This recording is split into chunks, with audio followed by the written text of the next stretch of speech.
5,5 millones de estadounidenses han sido diagnosticados con trastorno bipolar. Sin embargo, su aparición en el cerebro es un misterio. Me han dicho tantas veces, coge las riendas de tu propia vida, demasiadas como para llevar la cuenta. Creía que todo era una especie de maldición que me había echado a mí misma. El empeño por comprender el cerebro bipolar es clave para entender el propio cerebro humano. Estamos todos interconectados. No me creo que si investigamos un área del cerebro, los descubrimientos que hagamos no tendrán aplicaciones en otras áreas.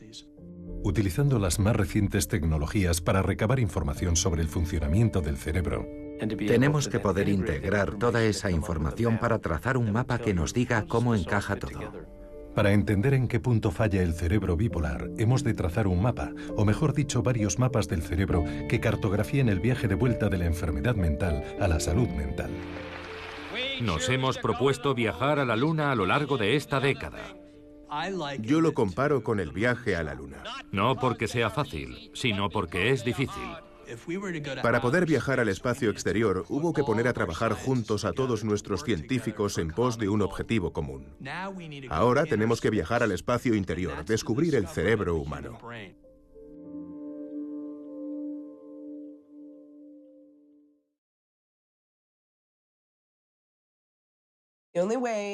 La mejor forma que se me ocurre de describir la manía es una persona que está plantada al lado de una vía del tren.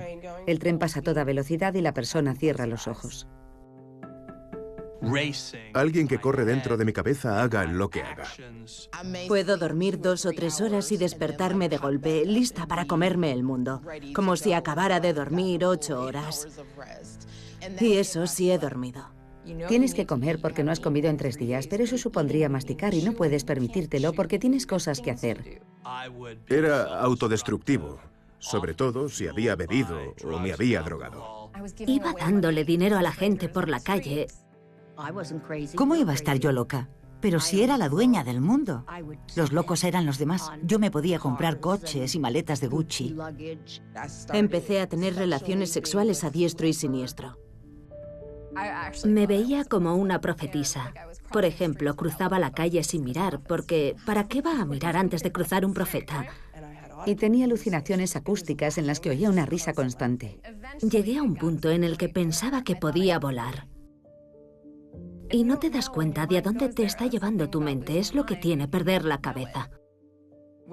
Lo que más miedo me da es no saber si lo que estoy pensando ahora mismo es racional o es una locura. La manía conlleva con frecuencia el correr riesgos irracionales, una incapacidad de tener en cuenta los peligros más apremiantes, una absoluta falta de juicio y delirios de grandeza. Ni se me ocurría pensar que fuera posible vivir de otra forma.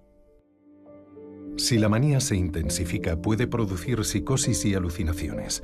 Todos estos fenómenos pueden ser peligrosas manifestaciones de la manía, y cada uno de ellos requiere un mapa diferente de su desarrollo en el cerebro. Para empezar a trazar nuestro mapa de la manía, nos dirigimos a la Ciudad del Acero, al despacho de Mary Phillips, neurocientífica en la Facultad de Medicina de la Universidad de Pittsburgh.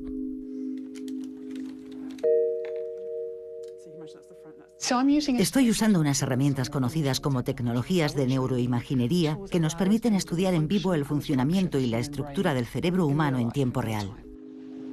¿Qué tal te encuentras? Bien.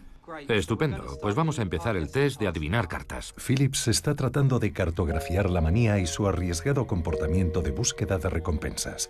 Su hipótesis es que la búsqueda de emociones fuertes es un rasgo fundamental de la bipolaridad. Lo que más nos interesaba era el comportamiento de toma de riesgos, las apuestas, los juegos de azar, el no estar seguro de si vas a ganar o vas a perder en un futuro, pero aún así jugártela.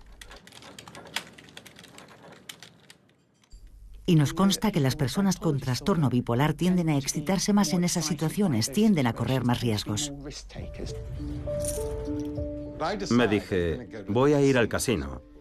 Y al cabo de 1 hora y media, ya había ganado 6.500 pavos jugando a los dados. Me invitaron a cenar.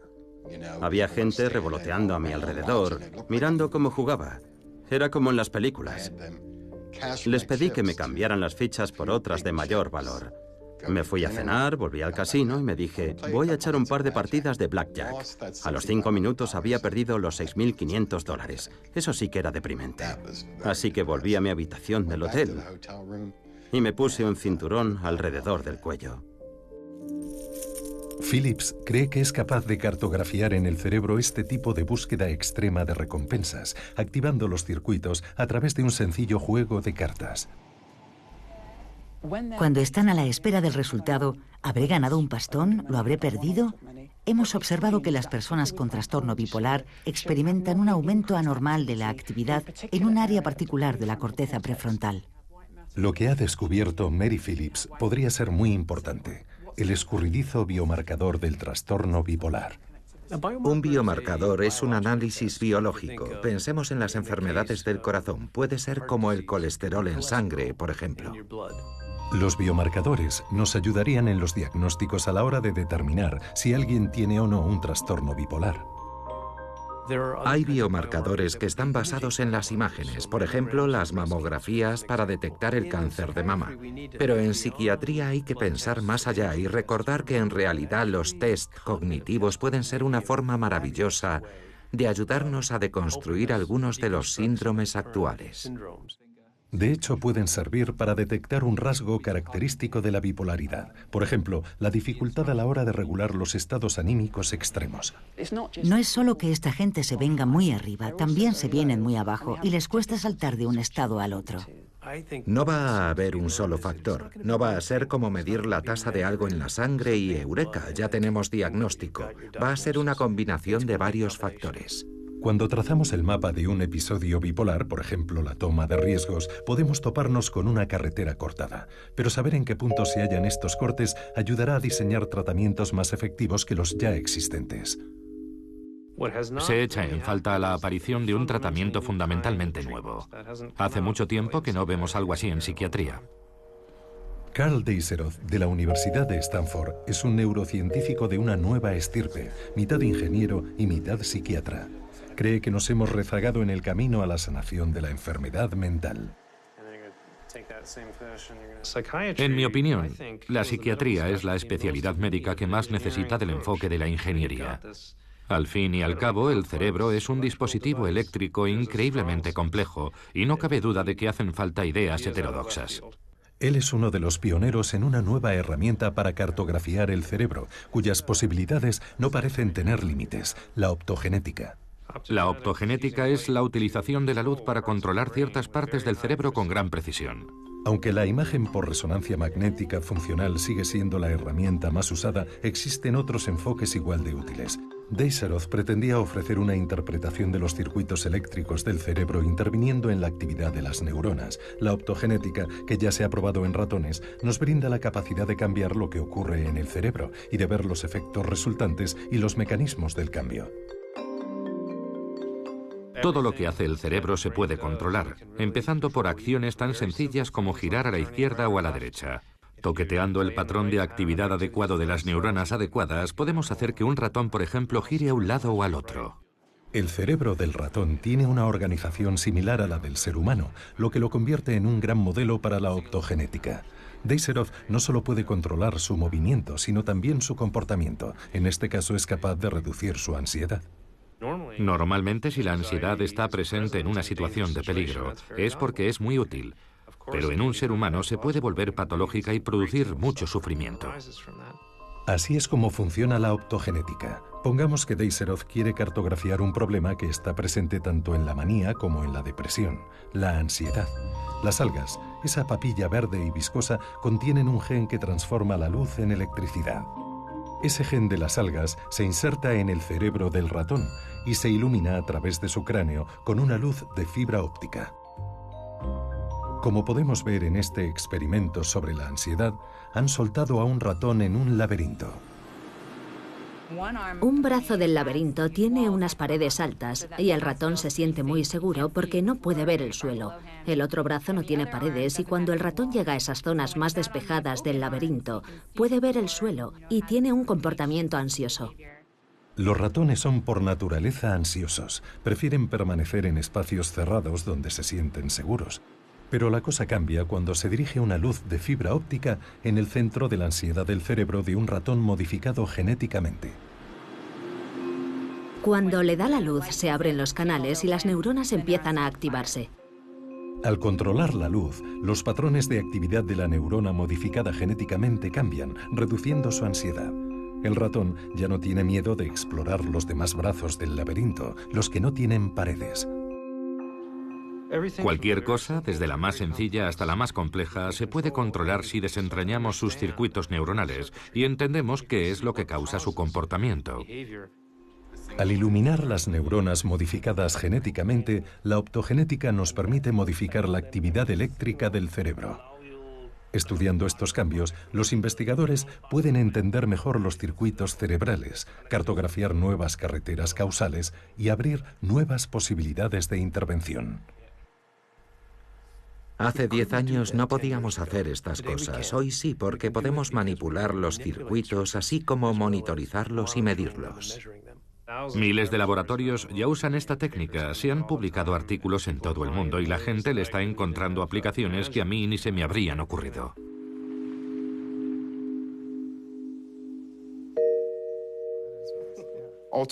En el fondo, me van los castillos en el aire. Para pensar a lo grande hay que arriesgarse a lo grande. Al igual que Deiseroth, Cafuidrasa es psiquiatra y neurocientífico y aborda sus investigaciones desde el enfoque de un ingeniero. Estudié ingeniería química, pero me costaba encontrar mi verdadera vocación. Drasa dio por fin con su vocación cuando su mentor en la Universidad de Duke cartografió los circuitos cerebrales responsables del movimiento y los conectó con unos miembros robóticos, permitiendo así que los paralíticos volviesen a caminar. En cuanto vi aquello, entendí que la ingeniería era lo mío. Hoy Drasa dirige un laboratorio en el Instituto de Ciencias del Cerebro de la Universidad de Duke. Su interés por el trastorno bipolar es tan noble como personal. Recuerdo hospitalizar a miembros de mi familia. En una ocasión, uno de ellos desapareció un buen día y reapareció en otro continente, tirado en un callejón, alucinando. Así que mis experiencias son parte de la razón por la que trabajo tan duro en esto y por la que albergo tantas esperanzas. Su familia nunca reconoció la presencia en su seno de la enfermedad mental, pero su labor de psiquiatra lo sensibilizó a la naturaleza patológica de unos comportamientos que hasta entonces le habían parecido sencillamente excéntricos. Recuerdo el primer paciente bipolar al que traté. Estaba intentando mantener una conversación con él y recuerdo que tenía una actitud muy positiva y unas ideas muy megalómanas, y si me concentraba mucho podía seguir un poquito el hilo de la historia que me estaba contando. Era una historia muy altruista sobre cómo iba a resolver el problema de los sin techo en Estados Unidos. Y recuerdo dejarlo con una sensación extrañamente familiar. Más adelante tuve una conversación con un miembro de mi familia y fue como si se me encendiera una bombilla. Me dije, es exactamente igual. Estoy viendo lo mismo que con mi paciente de la unidad de psiquiatría. Y fue a partir de entonces cuando en mi familia se empezó a hablar sin rodeos de una serie de cosas que nunca había entendido de pequeño. La experiencia de Drasa con la enfermedad mental es común. El silencio y la vergüenza han sido muy habituales en todas las sociedades y culturas a lo largo de la historia. Soy originaria de Irán y allí no se habla de estas cosas ni se les hace un seguimiento. Melody Moetzi es escritora, abogada y activista por los derechos humanos. Esta estadounidense de origen iraní tiene diagnosticado un trastorno bipolar. Al borde de un estado de manía aguda, Melody pasó mucho tiempo hablando a la prensa sobre la inestabilidad política en Irán. Me entrevistaron en un montón de programas de radio y de televisión, y eso hizo que me costara más identificar mi problema porque todo el mundo me estaba viendo y decía, anda, sí que es interesante lo que está haciendo esta mujer. Como ocurre a menudo durante los típicos episodios hipomaníacos, Melody padecía delirios. Estaba convencida de que Estados Unidos iba a bombardear Irán. Preocupada por sus amigos y familiares iraníes, ideó su hipomaníaco plan. Fundé una organización llamada Hula Hoops por la Paz. Fue durante la Convención Nacional Demócrata y creía que si me presentaba allí con mi hula hoop, de algún modo contribuiría a la paz mundial. Ya lo sé, es una locura. Ese fue mi episodio hipomaníaco. Llenó su maletero de hula hoops y se dirigió a Denver, donde se estaba celebrando la Convención Nacional Demócrata. Acabé jugando al hula hoop durante unas 6 horas seguidas delante del Capitolio.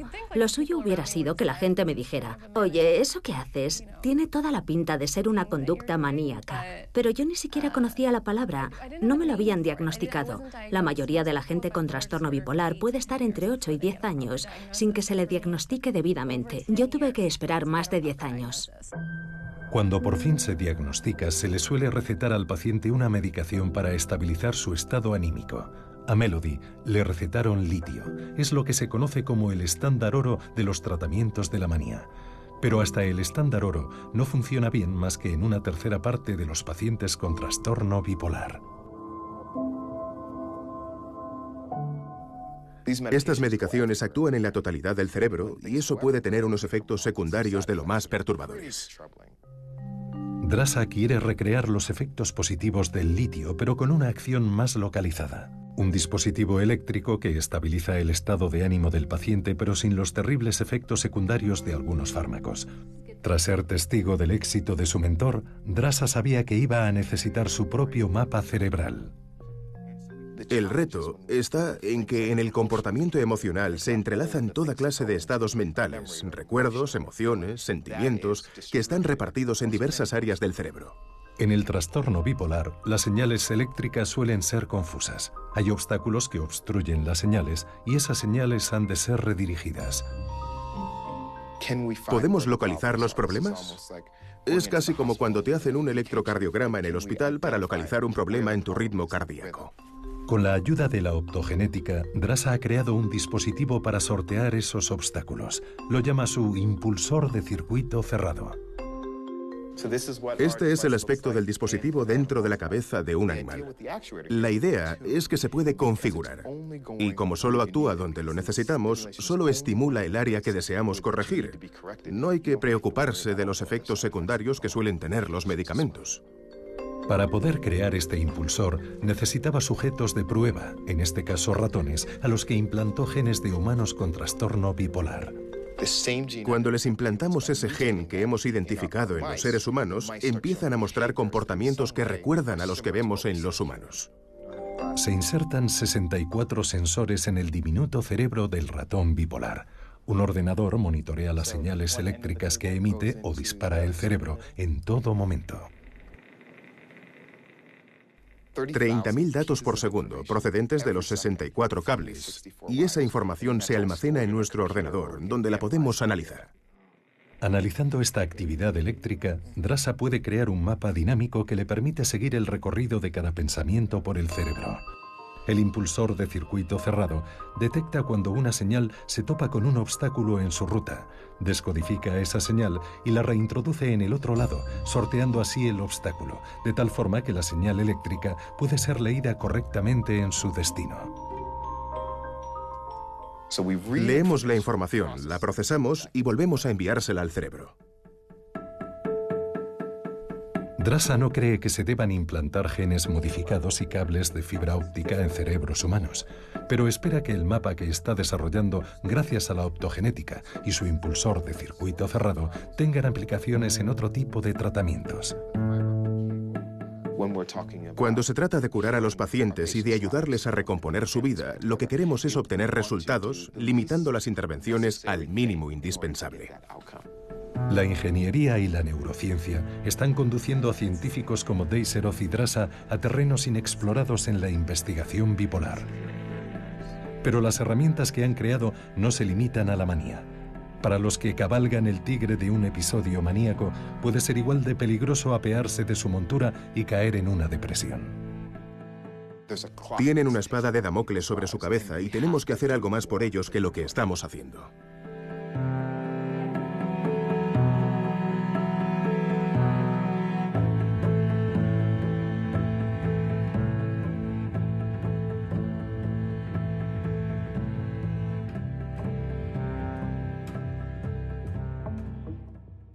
¿Notas algo en el momento en el que caes en una depresión? Sí, notas que estás entrando en una depresión porque todo empieza a desacelerarse.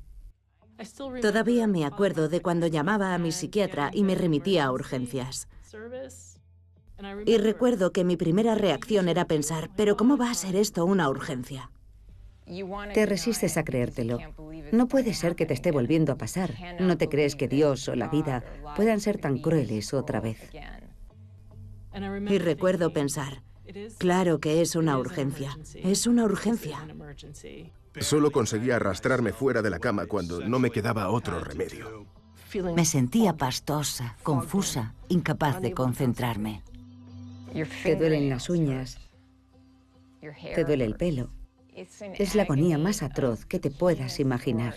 Se te pasan por la cabeza pensamientos como, eres fea, no vales nada, nadie te quiere, nunca podrás volver a hacer nada. Tenía que venir alguien a cambiarles los pañales a mis hijos, a lavarlos, a acostarlos. Me había retirado de la vida. Los demás te dicen, pero si hace una semana estabas genial. Y los miras como si estuvieran locos, porque sabes en lo más profundo de tu ser que nunca te has sentido de otra forma y que nunca vas a sentirte de otra forma. Y era continuo. No me daba tregua. Esta es Brandy Ellis. Su depresión duró 3 años. Nunca tienes un buen día. Nunca tienes una buena hora. Estás vacía. Fármacos, terapia conversacional, tratamientos electroconvulsivos o electrochoques. Nada le funcionaba. Mi cerebro estaba intentando matarme. No tenía el menor interés en que yo sobreviviera. Me costaba encontrar médicos que aceptaran tratarme, porque les preocupaba tener que responsabilizarse de mi eventual suicidio. Tuve un psiquiatra que, al ver que no me funcionaba ningún tratamiento, me dijo que dejara mi trabajo, porque no iba a poder volver a trabajar nunca más, y que renunciara a seguir probando medicamentos y que encontrara a Dios. A falta de otras opciones, Brandy oyó hablar de la labor de Helen Mayber, una neurocientífica de la Universidad de Emory, pionera en el uso de la ECP, o estimulación cerebral profunda, un tratamiento de último recurso contra la depresión. La estimulación cerebral profunda estaba teniendo mucho éxito a la hora de aliviar los síntomas de los pacientes con Parkinson, así que era una tecnología avalada por la experiencia y estaba disponible. Allá por los años 90, cuando Mayber vio el éxito de la estimulación cerebral en el tratamiento del Parkinson, pensó que podría funcionar en los casos de depresión severa, los pacientes a los que ella describe como atascados. Has perdido la capacidad de encontrar una ruta alternativa y de tratar de autocorregirte. Estás en la cuneta y no te puedes mover. El nombre estimulación cerebral profunda es una descripción certera del procedimiento. El paciente permanece despierto mientras el cirujano le taladra el cráneo y le inserta unos electrodos en un área específica del cerebro previamente cartografiada. Los electrodos emiten un pulso eléctrico continuo. La intensidad del pulso puede aumentar o disminuir para estimular el área del cerebro que rodea el electrodo. Igual que usamos un marcapasos para tratar una arritmia cardíaca, podemos usar la estimulación cerebral para alterar la forma que tiene un paciente de regular sus estados anímicos. En los pacientes con Parkinson, la clave para tratar los temblores de las manos resultó ser un mapa detallado del circuito o red neuronal que controla el movimiento de las manos. Mayber empezó a desarrollar su propio mapa, el primero en su género, que no estaba relacionado con el movimiento, sino con el estado de ánimo. Empezamos a finales de los años 80 estudiando modelos neurológicos de la depresión a partir de la neuroimaginería, de la tomografía por emisión de positrones, y observamos que había un patrón y que todos los pacientes con depresión lo compartían. La depresión parecía manifestarse de igual modo en todos los casos.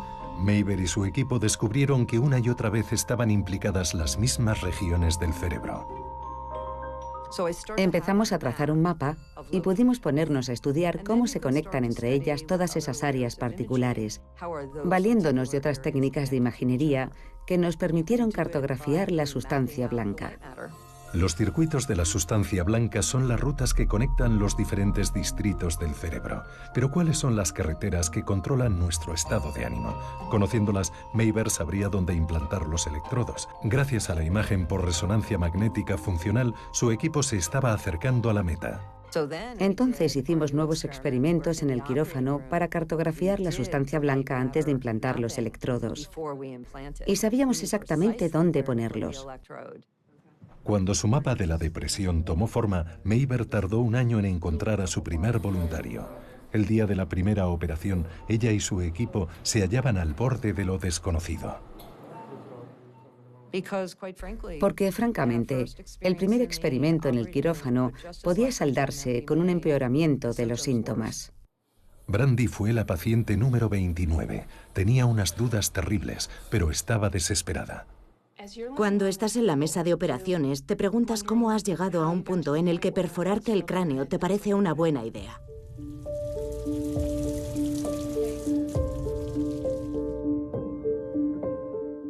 Y lo único que puedes pensar es, me pregunto si esto va a funcionar.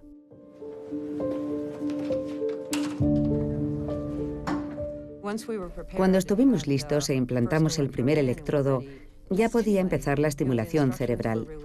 Las instrucciones eran sencillas. Vamos a empezar y tu papel es decirnos si notas que te está pasando algo. Empezaron con una estimulación de baja intensidad y nada. Aumentaron la intensidad de los impulsos eléctricos y seguía sin pasar nada. Pasamos al siguiente contacto y lo volvimos a encender. Nada. Puede que no estuviéramos usando los parámetros adecuados, pero decidimos que era mejor seguir yendo por orden. Y llegamos al tercero. Lo encendimos. Empezamos por una corriente baja y no pasó nada. Subimos a unos 5 voltios y la paciente dijo, anda, esto sí que es interesante. En un momento dado, dieron en el clavo. Y la doctora Mayberg se dio cuenta. Y yo me di cuenta. Y me pidió que se lo describiera.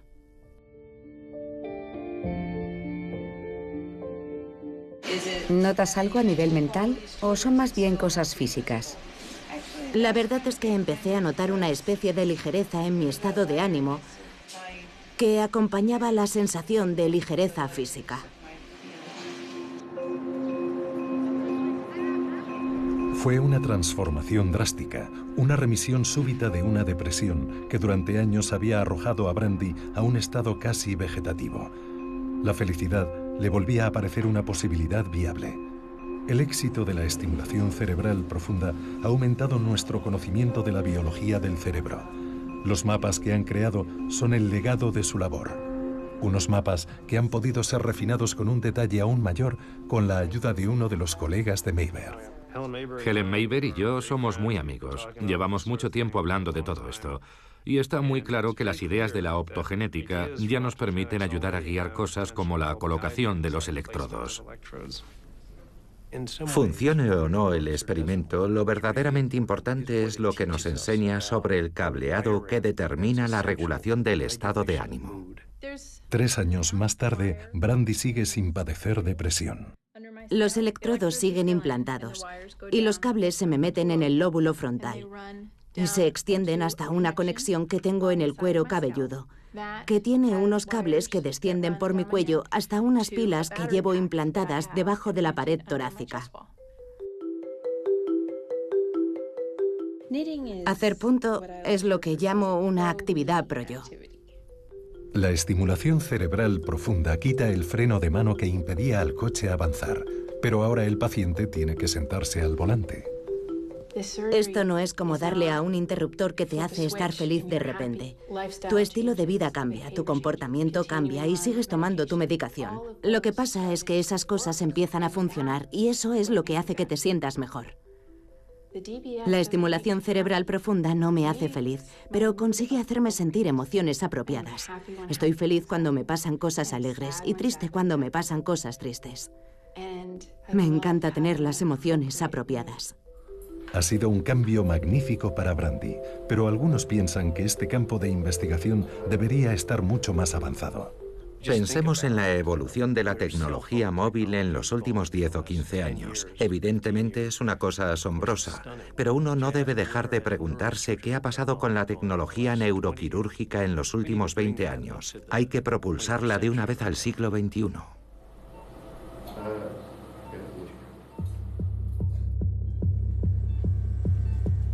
Aplicar un gel conductor en las sienes. Ajustar los electrodos. Insertar un protector bucal y administrar una descarga eléctrica. Es una terapia de respuesta rápida ya clásica conocida como TEC o terapia electroconvulsiva. También se conoce como terapia por electrochoque. Introducida en Estados Unidos más o menos en la misma época que la lobotomía, allá por los años 40, la terapia electroconvulsiva sigue despertando emociones fuertes, ya que pasa por ser más una técnica de tortura arcaica y brutal que un tratamiento útil y moderno. Pero sigue siendo popular y por una muy buena razón, porque funciona. Pasé varios días viviendo debajo de un puente, con los adictos al crack y los borrachos. Era una especie de suicidio, como una lenta deriva hacia la muerte. Solo quería dormir, en cierto sentido. Ex-emprendedor de éxito, Gary Halliday lo perdió todo y acabó aterrizando en un hospital psiquiátrico de Pittsburgh. Me dieron antidepresivos, pero no me hacían nada. Tras un año de depresión severa, pensaron que había desarrollado una resistencia a la medicación. A falta de alternativas, los médicos le recomendaron que participase en un estudio clínico. El estudio consistía en someterme a electrochoques y medicarme durante 8 meses. Por aterrador que sonase, los médicos le insistieron en que la terapia electroconvulsiva le podía ayudar. En esa época, yo estaba desesperado, totalmente desesperado. No tenía nada. No tenía dónde ir, ni física ni emocionalmente. Y bueno, funcionó.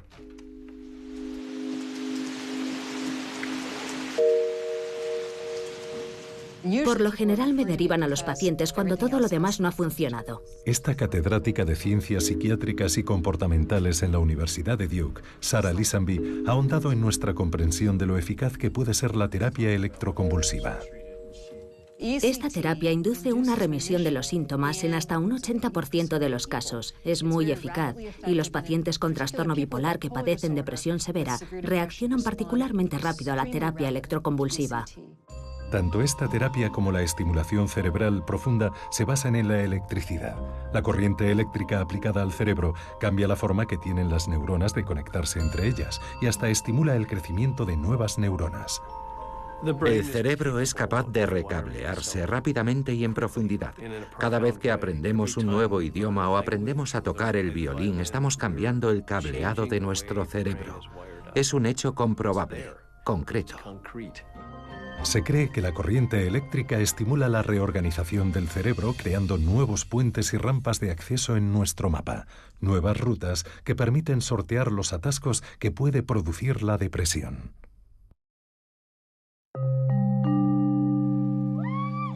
La plasticidad cerebral ayudó a Gary a recuperarse, pero la terapia electroconvulsiva no siempre es eficaz y puede pasar factura. Me levantó un poco el ánimo, pero la cosa no cuajó. La mayor parte de la gente tiene pérdidas de memoria transitorias cuando se somete a la terapia electroconvulsiva, pero yo perdí una década de recuerdos. Hay un montón de años que no recuerdo. Así que Lisanby recurrió a otro tratamiento experimental que emplea una dosis de electricidad mucho menor para promover el crecimiento y la reorganización neuronal sin causar pérdidas de memoria. Empezó a experimentar con la EMT. EMT quiere decir estimulación magnética transcraniana y funciona usando una bobina magnética que se aplica en la cabeza, en la superficie del cuero cabelludo. Es pequeña, pero emite un campo magnético muy potente. Al igual que la terapia electroconvulsiva, el imán genera una corriente eléctrica en el cerebro activando las neuronas. Por ejemplo, si acercamos la bobina de estimulación magnética a la parte del cerebro que controla el dedo índice, le provocamos al paciente una sacudida en el dedo al administrarle una descarga en la corteza motora. Es un ejemplo muy sencillo de comportamiento motor. El efecto en el dedo índice se basa en un circuito motor, como el cartografiado por los investigadores del Parkinson. Pero a Lisanby le interesaban los estados de ánimo, y el lugar más obvio en el que empezar no era otro que el mapa de Helen Mayberg. Las doctoras Lisanby y Mayberg se basan en un mismo principio, que el problema es que el tráfico no está bien regulado en un circuito. Una afina el circuito poniendo una sonda en el cerebro, mientras que la otra lo hace a través de algo que se produce en la superficie de la cabeza. Pero en el fondo las dos están tratando de hacer lo mismo. El campo magnético de la estimulación magnética se adentra tan solo unos centímetros en el cráneo, por lo que Lisanby tenía que encontrar una rampa de acceso cerca de la superficie del cráneo que condujese a la autopista de la depresión cartografiada por Helen Mayberg. Esa rampa de acceso afectaría a las áreas de las profundidades cerebrales donde reside el problema, sin exponerse a una intervención quirúrgica. Por ello, Lisanby se propuso retrasar el mapa de la estimulación cerebral profunda al revés. En un caso abordamos el problema desde arriba y en el otro desde abajo, dos herramientas diferentes para intervenir en la misma red neuronal. La estimulación magnética aún tardará en ser una herramienta eficaz de mantenimiento mental. Puede que un día la terapia electroconvulsiva mejore hasta el punto de evitar la pérdida de memoria, pero perfeccionar el tratamiento y desterrar el estigma social puede llevar un tiempo. Por ello, la inmensa mayoría de los pacientes bipolares sigue dependiendo de la medicación, pese a que puede llevar meses de ensayos y errores determinar las dosis adecuadas. Hay muy pocas enfermedades en las que uno se pueda permitir esperar semanas antes de ver un alivio de los síntomas. Es especialmente grave en el caso de la depresión, porque tiene un índice de mortalidad muy alto, una tasa de suicidio muy alta. Cuando le dices a alguien, tenemos un remedio para ti, pero tardarás un par de meses en encontrarte mejor, estás poniendo su vida en peligro. ¿Cómo es que en otros campos de la medicina hay formas de controlar rápidamente los síntomas? Por ejemplo, la hipertensión maligna se puede reducir muy rápido. Las convulsiones se pueden interrumpir también muy rápido. Carlos Zárate es jefe de terapias experimentales en el Instituto Nacional de la Salud Mental. Hay que esperar entre 6 y 8 semanas para que un antidepresivo surta pleno efecto. Y mientras tanto, el paciente puede perder su trabajo, su familia o su matrimonio, e incluso puede intentar suicidarse. Así que nos dijimos que tenía que haber un tratamiento mejor. Un equipo de científicos dio con un nuevo y radical tratamiento, un fármaco más conocido por su presencia en las raves que por su efecto antidepresivo. Se conoce como Special K, Vitamina K, Kit Kat. Son algunos de los nombres que se le da a la ketamina. La ketamina. Esta sustancia de acción rápida se popularizó como anestésico en la guerra de Vietnam. Pero los médicos observaron además indicios anecdóticos de un inesperado efecto secundario. Muchos soldados reconocieron encontrarse de mejor ánimo tras consumir la ketamina. Décadas más tarde, Zárate se topó con estos relatos y decidió probar la ketamina con sus pacientes más deprimidos. Eran individuos que estaban muy deprimidos, muy alicaídos, muy desesperanzados, muy... ¿Qué sentido tiene seguir?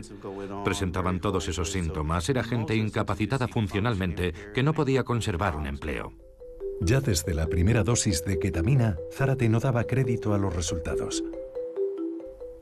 Con solo una infusión de ketamina se observa una rápida mejoría de la depresión al cabo de unas horas, y eso supone un gran cambio de paradigma. En cuanto se demuestra que tal cosa es posible, todo el mundo dice, eso es, tenemos que ponernos a investigar sustancias que hagan eso. Sin embargo, la ketamina tenía sus inconvenientes. Para empezar, no funcionaba en todos los casos. En más de un tercio de los pacientes de Zárate no surtía efecto, y en muchos de los que sí notaron el efecto, este desaparecía al cabo de unas semanas. Por suerte, Zárate tenía un compañero que podía ayudarle a comprender por qué. Ahora mismo estamos haciendo un estudio sobre la ketamina. La ketamina, al igual que la estimulación magnética transcraneana, favorece la plasticidad cerebral, creando nuevas neuronas, nuevas carreteras que pueden servir de desvíos para sortear la depresión. Pero Lisanby no estaba usando la estimulación magnética para crear más carreteras, sino para cartografiarlas. La estimulación magnética no solo sirve para inducir la plasticidad, sino también para medirla. Y estamos midiendo el impacto que tiene la ketamina en la plasticidad cerebral gracias a la estimulación magnética. La idea es trazar un nuevo mapa, un mapa del sistema de respuesta rápida del cerebro que podría abrir nuevas vías para abordar el trastorno bipolar y la depresión. Pero no siempre se trata de encontrar nuevos fármacos. Reducir la duración del periodo de prueba y error de los tratamientos ya existentes es uno de los nuevos retos que surgen conforme vamos ampliando nuestros mapas a escala genética.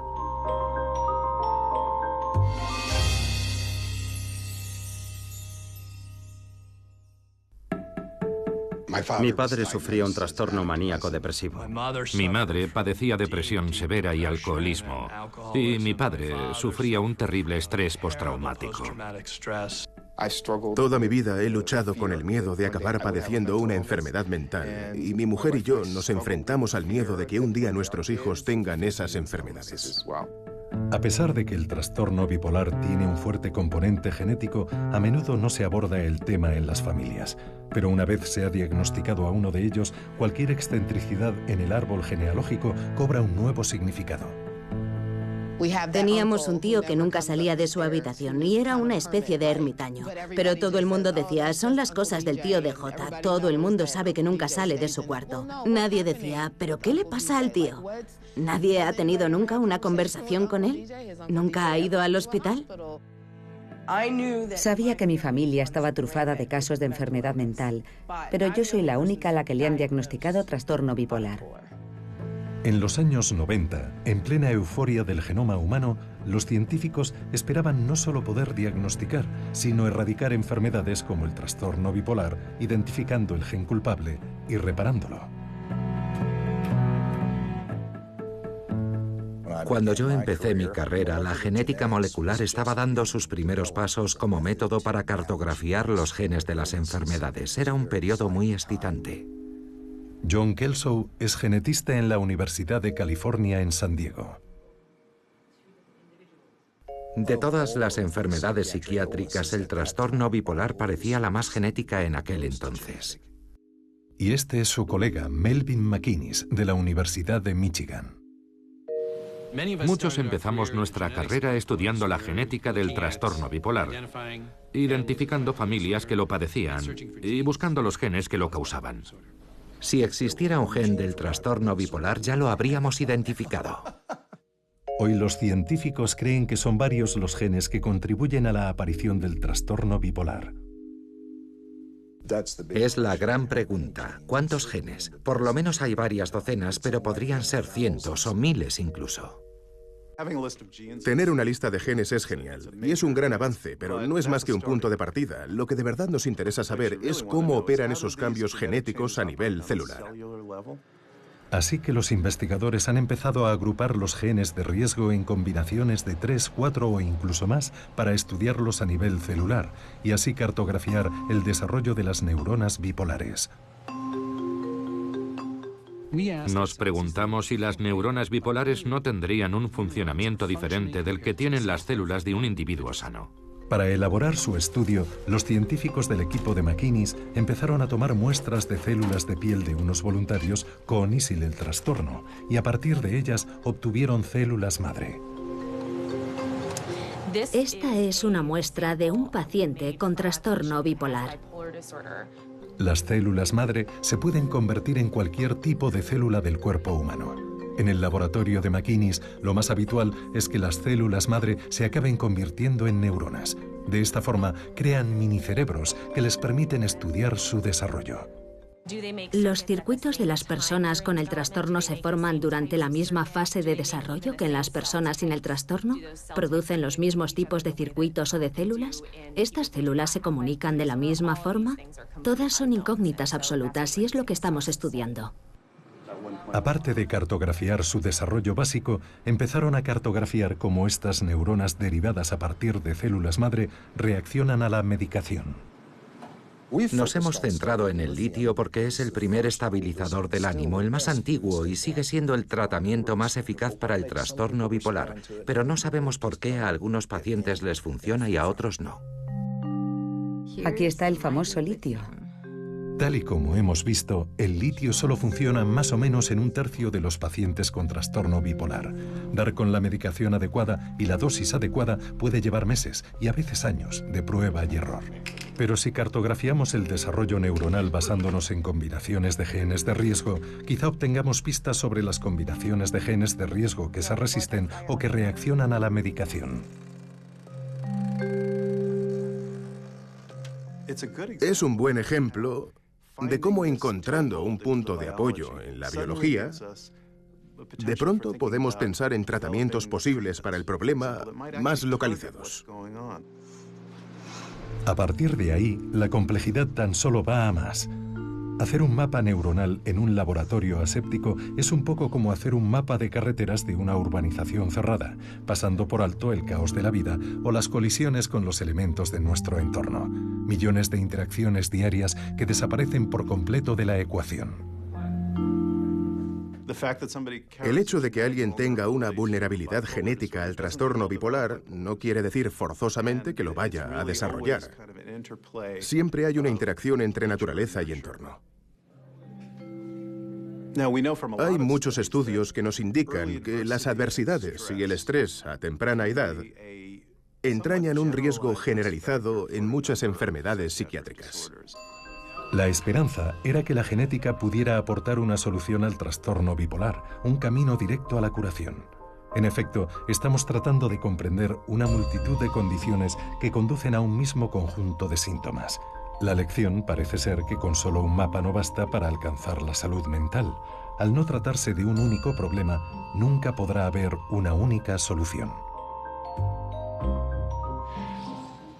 Hay que apreciar y comprender la enorme complejidad bioquímica de estos trastornos.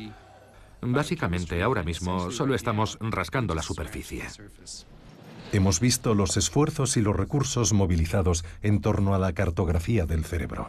Pero resulta que todos nosotros, padezcamos o no trastorno bipolar, tenemos la capacidad de modificar el mapa de nuestro cerebro. Usando la plasticidad intrínseca del cerebro y la repetición de ciertos comportamientos, podemos cambiar el cableado del cerebro y su funcionamiento. A eso es a lo que nos referimos cuando hablamos de la recuperación. Los estudios hechos a monjes tibetanos mediante imagen por resonancia magnética funcional documentan los cambios físicos que se producen en su cerebro a través de la meditación. El titular más popular es: la felicidad pasa por recablear el cerebro.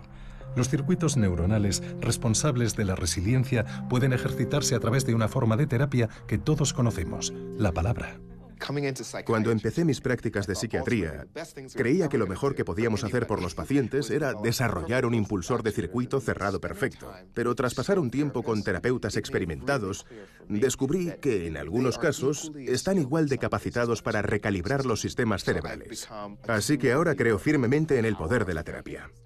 Hay cosas como la meditación o el pensamiento positivo que pueden cambiar nuestra forma de pensar. Nos recablean la mente, en cierto sentido, nos hacen felices. Todos hemos oído hablar de la terapia conversacional, pero hasta el momento no habíamos sido capaces de entender cómo funciona. Hoy, gracias a la imaginería cerebral, podemos observar sus efectos en el cerebro. Hay cientos de variedades de terapia conversacional. La clásica, en la que el paciente se echa en un diván a hablar, a veces combinada con alguna medicación, funciona en algunos casos. En otros, es importante que toda la familia esté involucrada. El caos que, como es lógico, conlleva el trastorno bipolar, afecta inevitablemente a los hijos. El trastorno bipolar deteriora la relación del paciente con su entorno. Hace que esté irritable y que cueste más comunicarse con él. Para los padres y los hermanos es muy difícil, y el objetivo de la terapia es mejorar la comunicación y la comprensión mutua. Los hijos de padres con trastorno bipolar tienen que lidiar a menudo con el comportamiento errático de sus padres. Me negué a seguir ningún tipo de tratamiento hasta los 35 años. Hasta ese momento, cada vez que tenía un episodio, maltrataba a mis hijos. El estrés al que suelen verse sometidos los hijos de padres bipolares los expone a desarrollar a su vez el trastorno. El objetivo de la terapia familiar es apuntalar su resiliencia y monitorizar la aparición de cualquier síntoma que pueda requerir atención médica. Saneando el entorno familiar, quizás sea posible evitar el desarrollo del trastorno bipolar. Los buenos psiquiatras no se suelen limitar a la medicación y a la terapia conversacional. También procuran que el estilo de vida cambie. Regularizar los patrones de sueño, las rutinas diarias, los ritmos circadianos, el ejercicio y la dieta pueden tener un impacto enorme, contribuyendo a estrechar cada vez más la conexión entre la mente y el cuerpo. Cuando hablamos de la diabetes o las afecciones cardíacas, solemos decir, la medicina es importante, por supuesto, pero el estilo de vida también cuenta. Hay que cuidar la dieta y hay que hacer ejercicio. proteger los circuitos cerebrales críticos y fomentar el crecimiento neuronal a través del ejercicio, tener una dieta y un sueño regulados, evitar el abuso de la cafeína, el alcohol y otras sustancias, y mantener el contacto emocional con otros seres humanos son todas piezas fundamentales del programa. La mayor parte de los pacientes puede llevar una vida razonablemente normal, es una enfermedad tratable. La estructura es increíblemente importante. Acostarse y levantarse a unas horas determinadas. Me acuesto antes de lo que me gustaría. Las rutinas para acostarse. Llevo 13 años y medio sin probar el alcohol y no me planteo volver a beber nunca. El ejercicio es fundamental y siempre tengo un terapeuta al que acudo. No puedo pasarme sin ellos. Me tomo la medicación religiosamente. Hay que diferenciar un estado de ánimo de una emoción. Ser consciente de tus niveles de estrés. De vez en cuando le digo a mi marido, siento que el motor me está yendo a 1000 por hora. Y suele querer decir que llevo unos días sin comer bien o sin dormir bien. Pero en cuanto vuelvo a mi rutina, esa sensación desaparece. No es que no puedas salir a cenar o hacer algún plan espontáneo. Es solo que para estar sano, tienes que seguir siempre el mismo patrón de comportamiento. Tienes que poner orden en un montón de aspectos diferentes de tu vida. Estamos viendo avances en el campo de la biología, la neurología, la ingeniería y la cirugía. Ahora tan solo nos falta averiguar cómo encajan todas estas piezas. En esta era, la era del cerebro, nos hemos propuesto entender dolencias tan terribles como el trastorno bipolar, la esquizofrenia, el autismo y el Alzheimer, entre muchas otras. Pero el comprender cómo se rompen las personas nos ayuda también a comprender qué es lo que hace que una persona esté entera. Quizás sea esta la investigación más profunda de la naturaleza humana.